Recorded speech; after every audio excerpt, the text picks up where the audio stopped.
Big பாஸோட இன்றைய இரண்டாவது promo video வெளியிட்டிருக்காங்க. இந்த வீடியோவில் சொந்தங்களுக்காக பொய் சொல்லலாம், என்னுடைய சொந்தங்கள் விட்டு போயிடக்கூடாதுன்றதுக்காக தான் நான் பொய் சொன்னேன், அதில் ஒன்றும் தப்பு இல்லைன்னு ஜூலி சொல்கிறாங்க.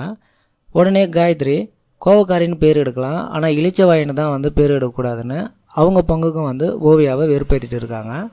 இவங்க 2 பேரும் வெறுப்பேற்றுறத ஓவியா அமைதியாக பார்த்துட்டு இருக்காங்க. அதுக்கப்புறம் ஜூலியை பார்த்து கேட்குறாங்க, உன் மேலே உனக்கே வெறுப்பா இல்லையா அப்படின்னு கேட்குறாங்க. அதுக்கு ஜூலி பதில் சொல்லாமல் பாட்டு பாடி ஓவியாவை கிண்டல் பண்ணிட்டு இருக்காங்க. உடனே காயத்ரி பார்த்தீங்கன்னா, அட கடவுளே, இது நான் தேடிக்கிட்ட சாபமான்ட்டு அவங்க பங்குக்கும் ஓவியாவை வெறுப்பேற்றிட்டு இருக்காங்க. இன்றைய எபிசோடில் எப்படியாவது ஓவியாவை வெறுப்பேற்றி கோபப்படுத்தி அவங்கள கெட்டவங்களாக காட்டணுன்னு காயத்ரியும் ஜூலியும் முடிவு பண்ணிட்டாங்க.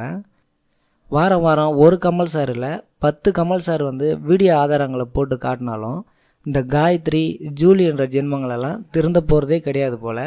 இதுங்களோட குணமே அப்படி தான் நினைக்கிறேன். இந்த வீடியோ உங்களுக்கு பிடிச்சிருந்தா ஒரு லைக் கொடுங்க. நன்றி.